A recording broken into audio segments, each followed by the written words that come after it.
오늘도 추운데 또 피곤한데 주의 전에 나와서 예배하는 여러분 모두에게 하나님께서 크신 은혜를 주시기를 원합니다. 아멘. 말씀으로 마음을 평안케 하시고 위로하시고 소망으로 충만하게 하여 주시기를 원합니다. 아멘. 그동안 우리는 부흥을 주제로 계속 말씀을 나눴죠. 시작할 때 부흥은 개인적으로도 국가적으로도 교회적으로도 더 흥하는 것, 이것을 부흥이라고 그랬고, 회복해서 겨우 자기 한 몸 추스리는 그런 정도를 넘어서 이제 더 흥하는 것을 우리가 꿈꾸면서 나가자. 부흥이라는 것은 다시 흥하는 것 그랬죠. 그래서 망하는 것이 반대되는 것으로, 회개하지 않으면 망하니까 회개합시다. 그러면 흥합니다. 분쟁하는 나라마다 망한다고 했으니 연합하고 하나 되면 흥하는 교회가 될 겁니다. 이런 말씀을 나눴고, 부흥이라는 단어 자체는 하박국 3장 2절에만 한 번 있기 때문에 이제 부흥이라는 단어는 없지만 부흥과 관련된 흥하는 것, 망하는 얘기, 그런 얘기로 그동안 말씀을 나눴어요. 오늘은 창대한다, 뭐 그런 말이 있어요. 창대하게 하시고 창대한다. 그러니까 여러분, 우리 야벳에게 하나님께서 축복을 하시면서 창대하게 하신다 그랬는데, 이 창대하다는 어감이 그렇죠. 부흥보다는 좀 10배 정도나 5배 정도나 더 많이 크게 부흥하는 것 같은 이런 이미지, 이런 느낌이 들지 않는가요? 부흥보다 창대한다는 것이니까 부흥을 좀 넘어서는 것 같은, 아예 부흥이 10배나 되는 것 같은 그런 단어가 창대한데요. 오늘 찬양되는 교회 부흥이나 교회를 위해서 어떤 그렇게 찬양을 했는데, 오늘의 이 부흥은 또 창대함은 개인의 부흥, 개인의 창대함을 얘기하는 그런 말씀이 되겠는데요. 여러분, 우리는 날마다 순간마다 선택하면서 살아가죠. 순간의 선택이 10년을 좌우한다. 선택 한번 잘못해가지고 인생 망치기도 하고 인생 흥하기도 하고 그러는 거 아니겠어요? 오늘 선택 한번 잘못해가지고요, 함이라는 노아의 아들, 둘째 아들은 완전히 형들의 종들의 종이 되는 그런 저주를 받기도 하고, 셈과 야벳은 선택 한번 잘해가지고 창대하게 되는 그런 복을 약속받는, 또 아버지의 축복이 그렇게 임하는 그런 본문을 우리가 읽었어요. 여러분, 읽은 대로요, 우리가 노아에서 홍수 이후에, 이전까지 홍수 얘기로 인생이 멸절되고 홍수에 들어갔던 노아의 8 식구가 구원받아서 살아나오잖아요. 그래서 우리가 읽었던 18절에 보니까 방주에서 나온 노아의 아들들은 셈과 함과 야벳이다. 셈과 함과 야벳이 있고 그들의 부인이 있고 노아 부부가 있고, 그래서 노아의 8 식구가 방주에 들어갔다가 홍수로 인해서 인간들이 다 멸절한 다음에 방주의 문을 열고 나와가지고 새로운 삶을 시작하는, 그야말로 굉장히 감격적인, 그야말로 의미 있는 그런 순간을 기록하고 있어요. 그런데 오늘 얘기를 보면 이제 노아가 홍수에 나와서 아들들 얘기가 있잖아요. 셈, 함, 야벳이고, 또 노아의 세 아들이 로부터 온 땅에 퍼졌다. 그죠? 이전까지 있던 사람들은 다 죽었고 멸절됐기 때문에 노아의 가족들에 의해서 세상에 사람들이 퍼졌단 말이죠. 근데 노아가 농사를 지었어요. 이제 홍수 이후에 농사를 지은 거죠. 포도 농사를 지어가지고 포도주를 수확하고 술을 담았는지 즙을 담았는지, 아무튼 오늘 포도주를 먹고 마시고 취해서 제정신이 아닌 상태로 그냥 바지를 벗어버리고 하체가 드러나게 장막에 그렇게 누워 있었다는 거 아니겠어요? 사람들은 말합니다. 그야말로 친척도 죽고 이웃도 죽고 주변에 같이 지내던 동네 사람들이 다 죽어버렸으니 노아가 제정신이었을까? 술 취하지 않고는 제대로 살아갈 수 없는 그런 환경 아니었을까? 그런 심정을 이해하는 그런 사람들도 있습니다만, 어쨌든 이제 노아는 농사를 지어가지고 포도주를 취해가지고 제정신이 아닌 그런 상태로 지금 못을 벗어버렸어요. 근데 함이 그것을 제일 먼저 봤다는 거 아니겠어요? 둘째 아들 함이 그것을 제일 먼저 봤어요. 그리고 셈이나 야벳같이 그야말로 뒷걸음질 쳐가지고 옷을 가지고 가서 아버지의 하체를 덮어줬으면 이 함은 그야말로 아버지로부터 마음껏 축복을 받았었을 텐데 형들에게 가서 말해요. 그냥 형들에게 알렸다고 오늘 말했다고 그렇게 되어 있는데요. 알림의 22절 함이 아버지 하체를 보고 봤어요. 그리고 형들에게 알렸어요. 형들이 아니고 형제죠. 셈은 형이고 야벳은 동생이고 함이 중간에 가운데니까 둘째니까 말이죠. 알렸답니다. 그런데 성경은 알렸다고 그랬는데요. 이거는 그야말로 조롱하는 것과 무시하는 것이 포함된 그런 단어예요. 알렸다는 히브리어 단어 자체가 그렇단 말이죠. 그러니까 여러분 이 일로 말미암아 함은 저주를 받아요. 어떤 저주를 받아요? 셈의 형의 그 종이 되는 그런 저주를 받아요. 이 사실 앞에서요, 우리가 좀 생각해 볼 것은 그 원인 제공자는 노아예요. 사실은 아버지 노아잖아요. 원인 제공. 술 취해가지고 옷을 벗어버리고 그렇게 있어서 하체를 드러내는 원인 제공자가 노아예요. 그런데 노아 때문에 다른 사람이 아들이 둘째가 저주를 받는 것을 볼 때에 그리고 우리는 이렇게 축복의 통로가 되고 다른 사람에게 정말 복의 근원이 되고 축복이 되는 그런 사람이 되어야지 다른 사람을 저주받게 하는 그런 저주의 통로가 되면 안 되겠잖아요. 그런 사람이 되면 안 되잖아요. 그러니까 노아는요, 의도적이든지 의도를 안 했든지 간에 노아 때문에 둘째 아들이 저주받는 자기가 그렇게 실수를 해놓고 자기 입으로 그 아들을 또 저주해버려요.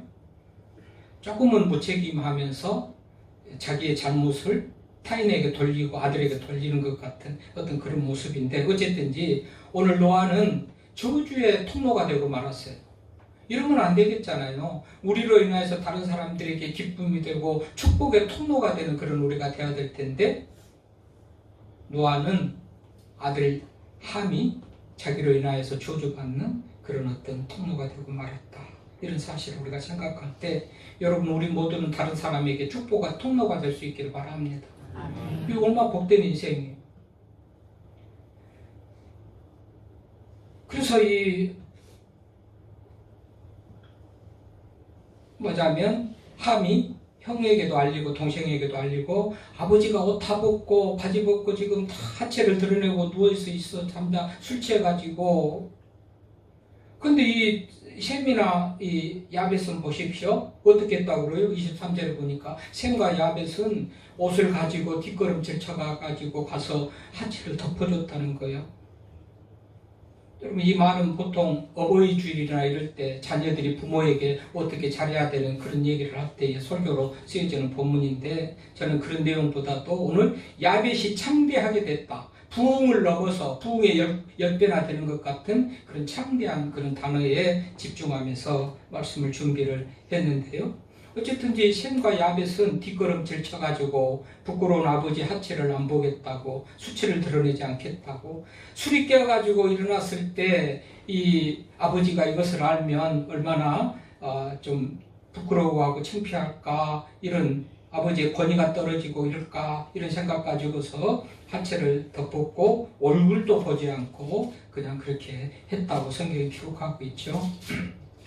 그런 의미에서 오늘 우리가 이제 여러 가지 그런 교훈을 찾아보지만 여러분 우리도 남의 어떤 부끄러움과 수치, 남의 실수, 허물 같은 것을 좀 덮어주는 사람이 돼야 되지 않겠어요? 그렇죠? 사람이 다 약점이 있고 인간이라 부족하고 약점이 있고 죄성을 가져서 다 실수도 있고 허물이 있어요.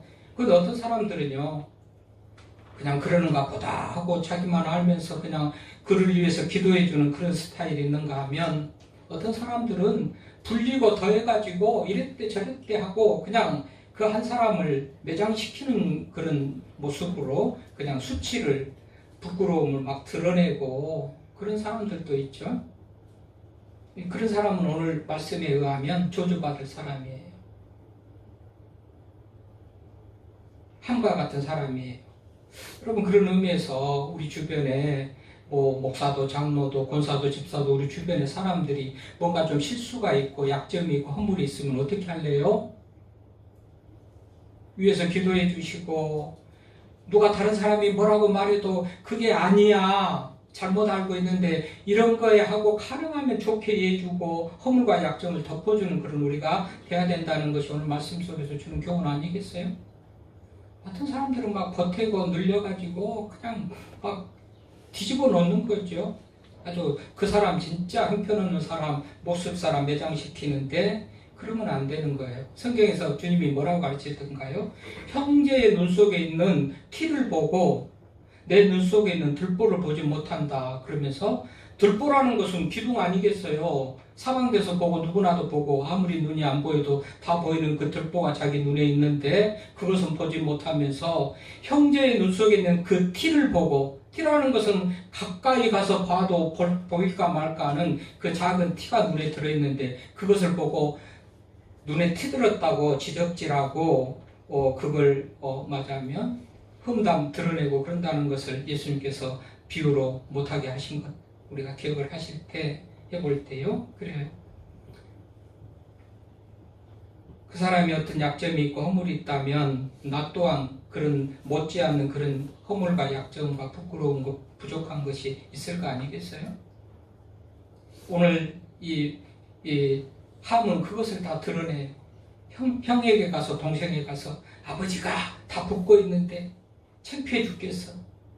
조롱하고 무시하는 그런 태로. 아버지가 뭐가 저래? 저게 아버지야. 그런데 셈과 야벳은 아무 말 없이 어쩌다가 아버지가 술 취해가지고 저러셨는가? 옷을 뒷걸음질 쳐서 옷을 갖다가 한 채를 덮어줬어요. 술이 깨고 잠에서 깬 노아가 이 사실을 알았어요. 어떻게 알았을까요? 아마 함이 말했을 것 같아요. 셈이나 야벳은 그냥 모른 체하고 아무 일도 없었을지 그랬을 것 같은데 함이 말했어요. 아버지 그게 뭐예요? 그랬을지 어쨌든지 하여튼 분위기가 그래요. 내용이 그래요. 어쨌든지 그것을 알았대요. 함은 형들에게, 아니 셈의 동생이나 형에게 말한 것을 알고 자기 형들이 또 덮어주는 것도 알고, 이것을 알고 아버지가 어떻게 했다는 거예요? 25절 저주가 나오잖아요.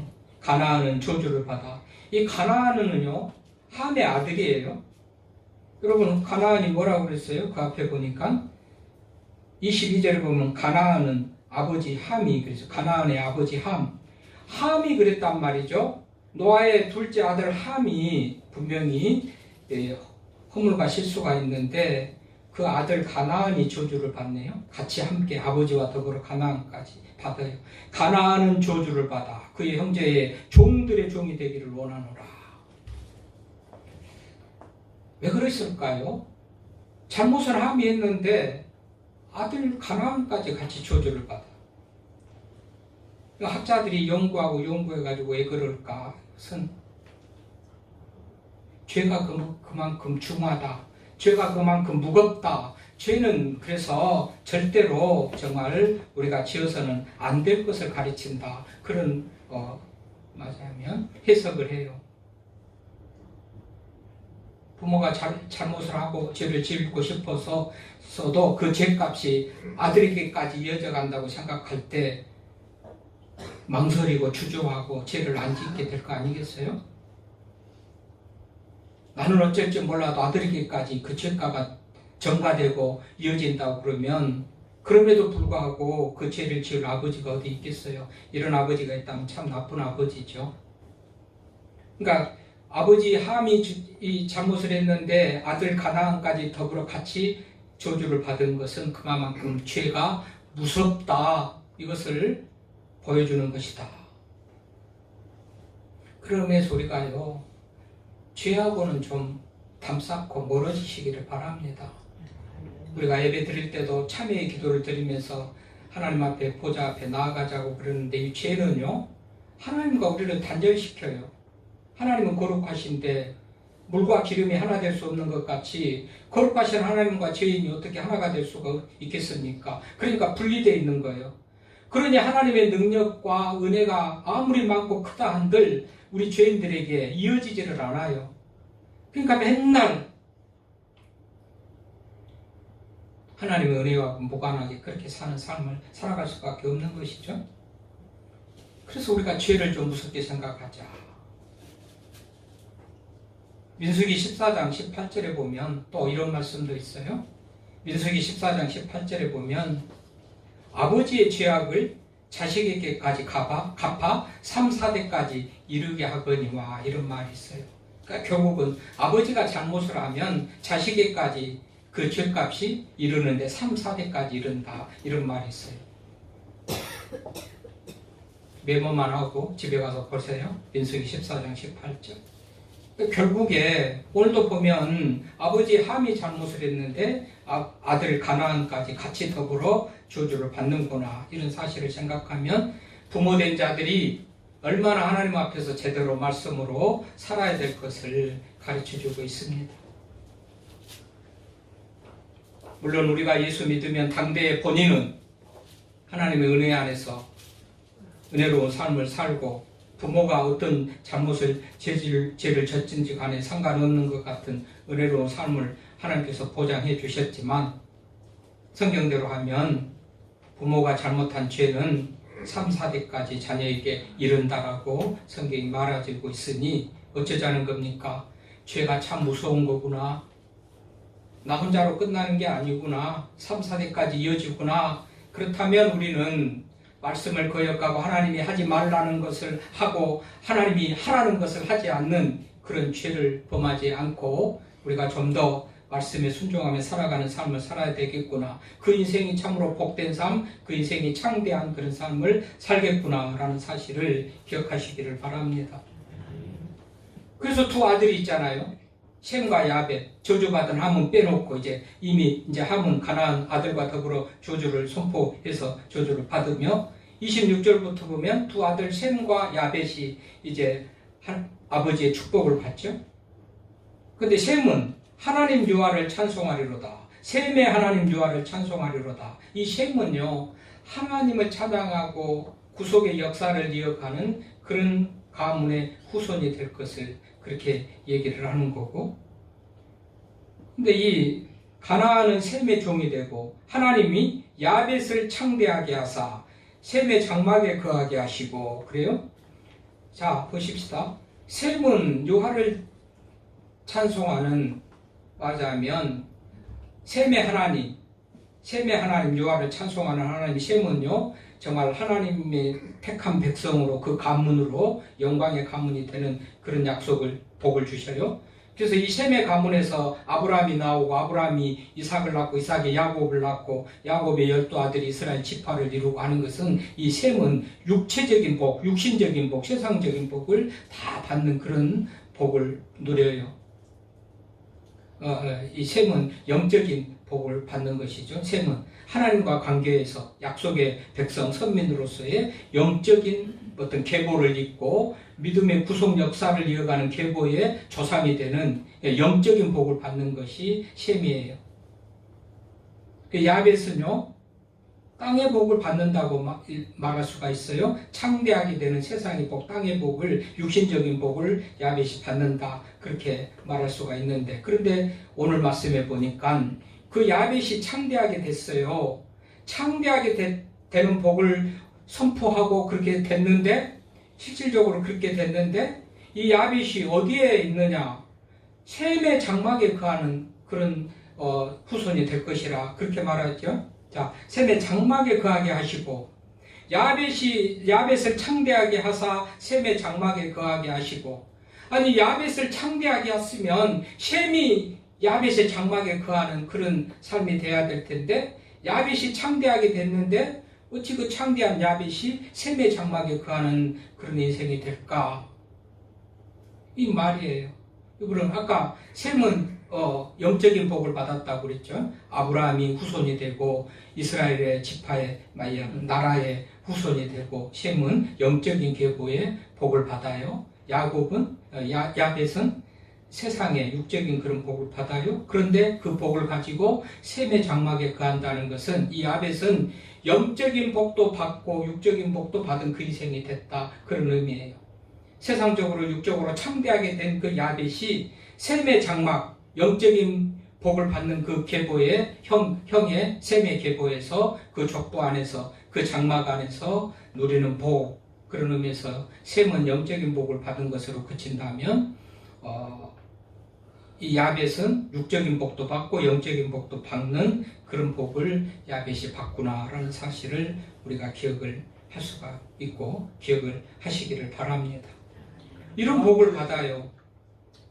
물론 복으로 따지지만 세상의 가치로 복으로 따지면 뭐 영적인 복이 더 크니까 영적인 복이 왜 크지요? 영적인 것이 왜 중요하지요? 세상적이고 육적인 것은 70이요 강건하면 다 끝나는 것이지만 영적인 것은 영원한 것이기 때문에 가치가 더 크고 귀해서 우리가 믿음으로 사는 거 아니겠어요? 그런 의미에서 영적인 것이 훨씬 커요. 셈이고 장자고 그러니까 영적인 그런 복을 받는데 야벳은 육적인 복도 받고 영적인 복도 받는 그런 축복을 받았다. 우리 하나님께서 야벳에게 그런 복을 주신 줄 믿습니다. 아멘. 결과적으로 왜 이렇게 우리 하나님께서는 말씀을 다 했습니다마는 함은 수치를 드러내고 남의 허물을 드러내고 약점을 말하고 그랬대 저랬대 매장시키고 죽을로 만들고 하는 그런 사람은 함과 같은 그런 사람은 하나님께서 싫어하시고 저주한다라는 사실을 우리가 말씀 속에서 기억하고 허물을 덮어주고 약점을 덮어주고 부끄러움을 감싸주고 그래서 그 상대방을 살리고 격려하고 위로하는 그런 사람은 우리 하나님께서 이렇게 복되게 하시구나라는 사실을 기억하시기를 바랍니다. 그렇게 해서 어떻게 됩니까? 그래서 축복하고 저주하고 노아가 죽으면서 그 일단락되고 10장부터는 그 후세들, 그 2세들, 그 아들들의 얘기가 나온단 말이죠. 그래서 10장 보십시오. 읽었던 우리가 본문 10장. 예. 자, 10장 보니까 노아의 아들 셈과 함과 야벳의 족보는 이러하니라. 홍수 후에 그들이 아들들을 낳았으니 하면서 야벳의 아들은 2절에 보니까 야벳의 아들은 그렇게 나오잖아요. 1절에 보니까 노아의 아들은 셈과 함과 야벳이니까 셈, 함, 야벳 순서거든요. 셈이 장남이거든요. 셈, 함, 야벳. 근데 아들을 낳으면서 얘기할 때에 2절에는 셈이 먼저 나온 게 아니고 셈은 나중에 나오죠. 야벳이 먼저 나온단 말이죠. 이것부터가 축복하는 그 축복이 그대로 실현되어지고 실천되어지는 그런 모습을 봐요. 셈이 첫째인데 족보상 첫째단 말이죠. 10장 1절에서도 셈, 함, 야벳, 우리가 읽었던 9장 18절에서도 노아의 아들들은 셈, 함, 야벳 이렇게 순서가 됐는데 야벳의 아들, 셋째 아들 야벳이 먼저 나오면서 그 아들들은 고멜, 마곡, 마대, 야완, 또 두발과 메섹과 디라스 그래요. 그들의 이름인데요.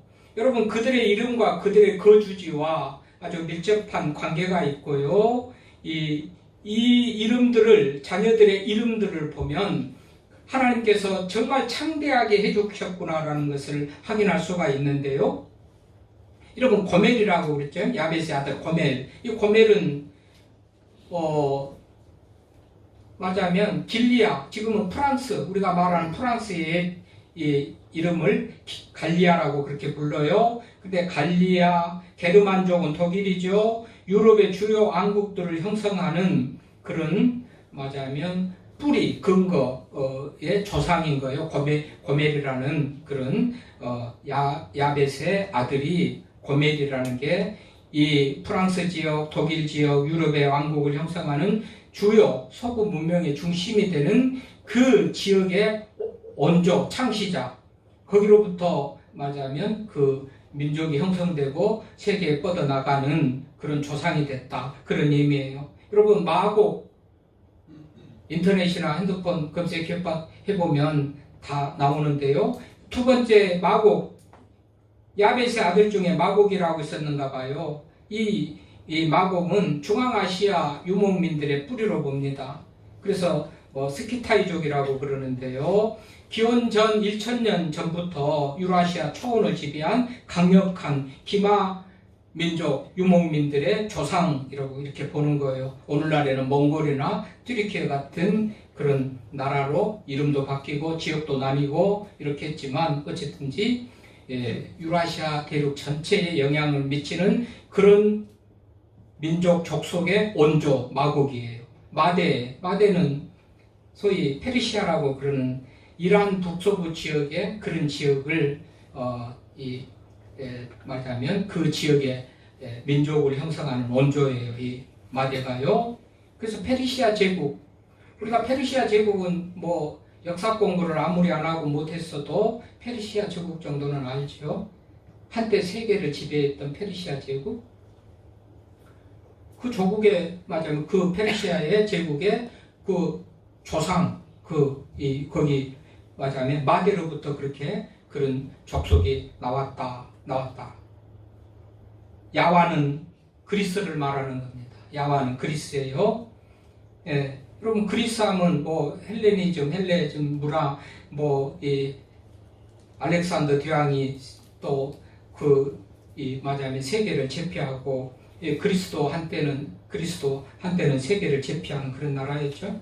그럴 뿐만 아니라 정치, 경제, 무슨 문화, 학문 다양한 부분에서 큰 발전을 이루고 세계에 기여하는 그런 민족이 그리스 민족이에요. 또 두발과 메색 그렇겠죠. 두발과 메색은 왜 딱 합치는 것 같이 과 메색 이렇게 했는지 잘 이해는 못하겠습니다만은 이 족속의 시작은 이 후손들은요 러시아 남부 지역과 터키 지역 이런 지역을 일컫는데 두발이나 메색은 그 러시아라든지 터키 지역의 그 민족을 이루는 원조, 이런 원조가 됐다 그런 얘기예요. 디라스가 나오죠. 디라스, 발칸반도 지역의 사람들 그 지명 또 그 민족을 일컬어요. 그러니까 보십시오. 우리 유럽 아까 얘기했던 뭐 프랑스, 독일, 게르만족 이런 나라가 결국은 세계의 역사의 중심에 있었잖아요. 유럽 전역이 소위 말해서 야벳의 아들들로 인하여서 문명이 발달하고 나라가 형성되고 세계에 영향을 미치는 그런 나라가 됐다는 거예요. 역사가 증언하고 성경이 오늘 증언하고 역사가 증언하고 그래요. 이들이 쓰는 언어가 야벳의 후손들이 쓰는 언어를 일컬어서 인도 유로고족이라고 그러는데요. 인도 유로고족. 그 인도 유로고족은 영어, 스페인어, 무슨 프랑스어, 독일어, 러시아어, 힌두어까지 다 포괄한 그런 언어를 인도 유로고족이라고 그러는데 그 세계가 쓰는 언어를 다 이들로부터 말하자면 만들어지고 사용되고 확산되어지고 그랬던 거예요. 그러니까 얼마나 말대로 창대하냐 말이죠. 아버지 야벳에게 하나님께서 아버지 노아가 그렇게 축복하고 창대하라 하더니 그야말로 성경 속에서든지 역사 속에든지 창대한 그런 민족이 됐다는 사실을 우리가 기억할 때 여러분 우리가 이런 조상 또 이런 우리의 후손들이 됐으면 좋지 않겠어요? 창대한 후손들? 우리 후손들이 창대하게 되는 것 좋지 않습니까? 좋으면 아멘 해보십시오. 그렇게 되기를 바랍니까? 그럼 어떻게 해야 되겠냐고요. 오늘 말씀 속에서 보면 이 셈과 야벳은 허물과 약점과 수치를 가려주고 덮어줘요. 이럴 때 우리 교회도 어제 지난번에 분쟁하는 나라마다 망하니까 분쟁 없이 하나 되고 연합되고 우리가 이렇게 해야 흥한다 그랬는데 뭐 같은 맥락이죠. 허물과 약점과 뭐 부끄러움과 수치를 덮어주고 허물을 감싸주고 그럴 때 교회도 부흥하고 하나 되고 흥하는 교회가 되거니와 개인적으로 놀라운 복을 우리 하나님께서 주신 줄로 믿습니다. 아멘. 부흥하기 위해서 교회가 부흥하기 위해서 우리가 절대적으로 필요한 것이 또 오늘 주신 말씀 속에서 우리가 얻어야 될 그런 교훈이에요. 누가 저랬대, 누가 이랬대. 아니 그럴 수가 있어. 이렇게 하지 마시고요. 이렇게 하지 마시고 누구의 약점과 허물과 부끄러운 것이 보일 때마다 자기 눈 속에 있는 들보를 보는 그런 심정을 가지고 비판하고 평가하고 흉보고 그러기 전에 덮어주는 우리가 되길 바랍니다. 아멘. 덮어줬더니 허물을 덮어줬더니 부끄러움과 약점을 덮어줬더니 셈과 야벳이 놀라운 복을 받았다. 아멘.